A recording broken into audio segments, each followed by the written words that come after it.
Scramble by I Had Him on the Ropes, Carter Reed, and Rory Gone Maddie, Rose Tinted Days. Chapter 4, Day 351. The day started as most days did for Bruce. Too early. He'd spent hours plowing his fists into the face of criminality, taking a fair few punches himself, before staggering home delirious with sleep loss. He'd finally managed to weed out the last of the Armenians and hand over the traffic girls to Gordon before stumbling in at 4:40 a.m. and collapsing headfirst onto his bed. Alfred, a little too smug for his liking, let himself in at 8 a.m. with breakfast, an ice pack, and the morning's paper with reminders from Fox about the board meeting at 10 a.m. "Go away," he muttered, black hair peeking up from underneath the covers and offering his best bat stare, which, as per usual, had little effect on his mental. "Master Wayne," he sighed, "do I have to fetch a pitcher of water?" That got Bruce moving. By 10:04 a.m., however, he wished he'd have been stronger to resist Alfred whatever threats he might have given and stayed in bed. His company was annoying. Fox, of course, did his job well, but some of the others were woefully incompetent, and, well, Bruce had reached the point where he didn't care if it was too suspicious if he fired the lot of them and replaced them with workers who had been there longer, knew the jobs better, and, frankly, deserved the promotion. His announcement, however, did not go down well, and by 10:37 a.m., he was done with the men losing their minds and screaming hysterically at him. Even Fox, who'd been casting both amused and proud looks across the table, was waning. All in all, 6 of the 14 board members went, because Bruce was boss, and all of them left with curses, promises that he would ruin Wayne Enterprises, and, of course, that the company would beg for them to come back. Bruce then tried, in the airiest way possible, to recommend those he had begged for the jobs, and even the most stoic of the board members fractured under the surprise, either at the constructive nature of his suggestion or the fact he even knew the names of the people who worked for him. Bruce would be offended if he didn't insist on calling Fox's secretary Janet when he knew her name was Jane. After that, it was paperwork, all in which Fox delighted in giving him, and a rather long, arduous pitch from an asshole from LexCorp that he just didn't want to hear, particularly when he could see clearly enough between the lines to know that Lex was planning something nefarious as a result of their collaboration. By the time 3 p.m. rolled around, he was done, and more than ready to climb back into bed, or back into the bat suit and punch some people in the face and they might be screwed. Then the sky started to burn. It began with a slow, deep rumble that sounded like thunder a few octaves down. It resonated in his bones, making him shake inside and his skin tremble with his heartbeat. Bruce's first reaction was to reach for his belt, only to realize that he might have to face this threat as Wayne, not Batman. Red streaks began to spread outward into the clouds, and Bruce could see hundreds of people in his building and those nearby pressed up against the windows, peering at the changing sky with equal parts trepidation and curiosity. Bruce was moving before he realized it, pressing down on his speed dial until... "Master Bruce," Alfred said, "I trust you've looked outside." "I need the car, Alfred," he began, overriding the elevator and sending it plummeting to the ground floor as quickly as he could. "It's the middle of the day," he reminded him a little stiffly as Bruce eventually broke out of the elevator and into the lobby. "I'd check the window again, Alfred," Bruce continued, eyes pinned to the dark, round object now breaking through the clouds, "because this isn't friendly." A streak of red-blue blurring across the skyline before Superman thudded into the object and went careening off violently in another direction solidified his suspicion, although the giant weapons cannon lowering from beneath the ship helped in confirming that whoever had decided to visit didn't come in peace. There was a ghoulish green glow around the tip of the cannon before it shuddered and fired. A giant ball of something was spat from the end and hurtled across the sky towards a nearby skyscraper, and Bruce watched in horror as it bit into concrete, glass, and steel and vaporized everything within a 30-meter radius. One moment the side of the building was there, the next it was gone. Nothing more than dust and debris. And so began the panic. Screaming filled the air, and people began to run in any direction they could, desperate to get away, but not sure where away was. There was a sudden loud, shuddering, heaving, creaking sound, and the building began to hinge at the destruction site. It tipped, and suddenly the top 15 floors careened forwards, glass raining on the street. There was a blur of red, and suddenly people were appearing on the streets, crying and terrified but alive. Flash. Bruce finally got himself moving, breaking into the run as the rest of the building crashed down hard on the pavement. He didn't need superpowers to know that even with the Flash's speed, not everyone had made it out of the collapsing structure. But he knew more than anyone that not everyone could be saved, no matter how deserving of salvation they might be. He threw himself into an SUV that had been abandoned and floored it, getting as clear of people as he could. "Alfred," he called, swerving and glancing skywards to see the ship powering up again and Superman futilely throwing himself at what appeared to be defensive shields. "Idiot," Bruce hissed, because it seemed brute strength wasn't going to beat this enemy, which meant that strategy and trickery was the order of the day. And who was a better tactician than the world's best detective? "Sir," Alfred began, "take the next right into the parking structure. The cameras have been disabled," he continued as Bruce burst down the ramp and into the lot. It was relatively empty, but he still wasted little time in slamming to a halt beside the Batmobile as it shifted out of stealth mode.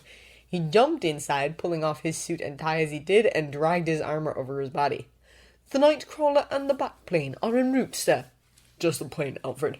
Bruce shot back as he pulled on the cowl and pushed hard on the accelerator. The car shot forward and he raced out and up onto the street, grateful that there were few civilians around to notice that Batman had appeared where Bruce Wayne had just disappeared into. A look up saw Superman trying to break through the shields, but all he'd succeeded in doing was getting the attention of those on board. The weapons array began to track the Man of Steel as he flew about the sky, and when he ducked out of the way, the green blast took out another building. Bruce grit his teeth and swerved harshly, avoiding running people and driving hard for the UFO that was now drifting closer towards the city, dropping in altitude as it did. There was another worrying rumble, but this time, rather than wait, Bruce flicked on his weapons system, took aim, and fired! The missiles did little more than Superman and managed, confirming that there was indeed a defensive shield surrounding the ship, but it also accomplished another task. The ship's attention turned instantly to Bruce, and he banked sharply, leading the craft away from populated areas. Superman seemed not to have gotten the memo or understood his plan, but Batman sent up a series of brightly colored flares to keep the aliens focused on him, regardless of the attempts the Kryptonian was making to dent the force field. A blast, this slightly smaller than before, took out a large chunk of the road beside him and made the Batmobile's wheels squeal as they attempted to drive on air. "Sir," Alfred chimed in, "the plane."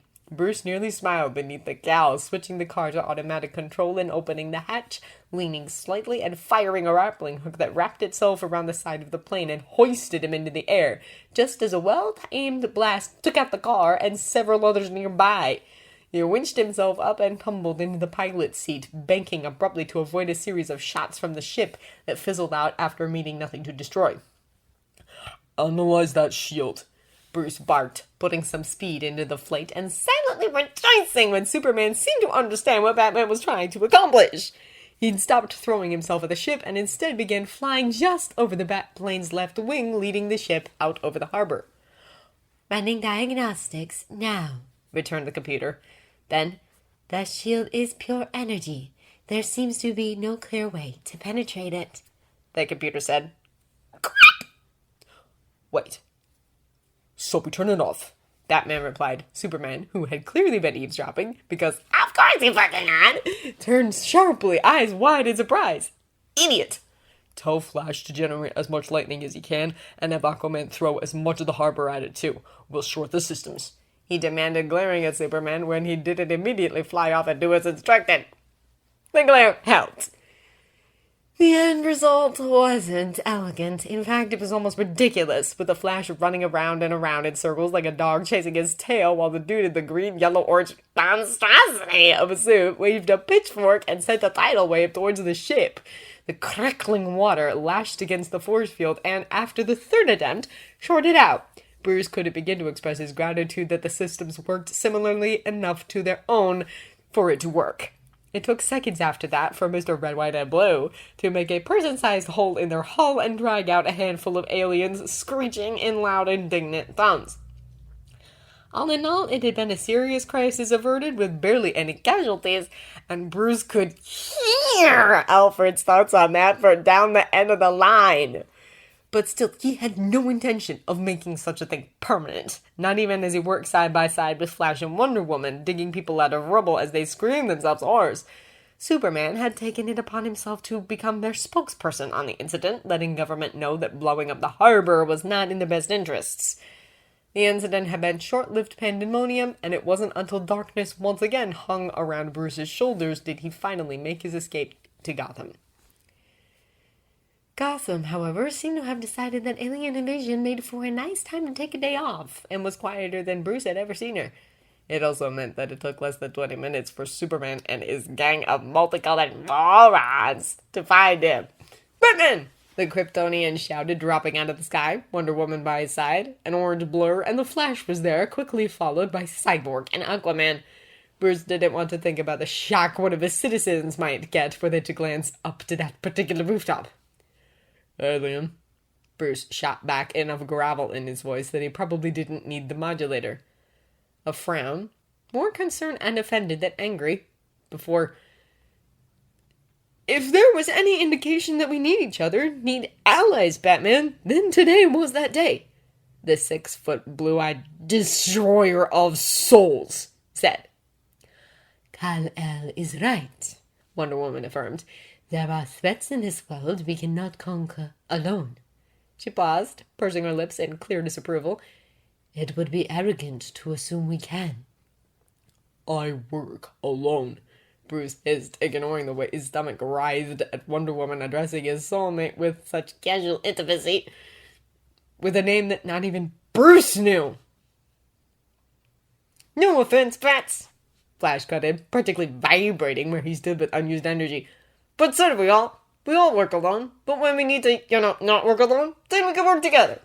He trailed out, clearly impressed with his logic, although that soured when the solid white lenses of the cowl were bent to his face. "Forgot I said anything," he muttered. "We only need your assistance in times of global crisis, Batman," Cyborg offered. "This is not a suggestion that any of us enter Gotham." Bruce almost smiled because Cyborg had just nailed 50% of the problem. He had enough trouble with ridiculously dressed lunatics in his city. He wasn't going to open the doors for more. But the other half still remained, and he was stood in glaring alien spandex less than 5 meters away. It was then he had the thought. Once again, Superman was being demanding of Bruce, making him reject an opportunity to gather information on a group of people who, should they desire it, could tear down civilization. Batman would have accepted in a heartbeat, content to work with them, understand them, gather information on their weaknesses, and then use their strengths if and when required. But Batman was strategy and calm wrapped in logic. After all, it was Batman who had removed the words that had caused Bruce so much pain. It was Batman who had continued forward, happy not to reopen the wounds. It was Bruce who kept picking at it. Bruce who allowed Superman to get underneath his skin and dictate his decisions, change his plans, let him exercise a hold over him as though his words were still written on Bruce's skin. There had to be a moment where Batman made Bruce let go. Maybe this was it. Superman was a potential threat. Batman should analyze that threat. "Stay out of Gotham," he ordered. "I'll contact you," he added, pulling out a communicator that not even Cyborg, with all his tricks, would be able to hack, and handed it to Wonder Woman. "Only if the world is ending." She nodded once, letting a smile ghost her features, clearly believing that Bruce had been convinced. Perhaps they would be easier to neutralize than he thought should the time come. He snorted softly before dropping off the roof and out of sight. Days later, the papers stopped showing photos of the destruction left by the attempted alien invasion and instead began focusing on the group they now called the Justice League. They had profiles and photos and stories, and the tale they wove about their origin, about the moment they became a team, was a far cry from reluctance on a dingy Gotham rooftop. It leaked hope and pride and an overwhelming optimism that only someone without life experience could have. It practically glowed as it talked about heroes and keeping the world safe and the best possible future existing now. Alfred informed him of the article with some amusement. Although, in fairness, how was Clark Kent of the Daily Planet supposed to know any of the real story?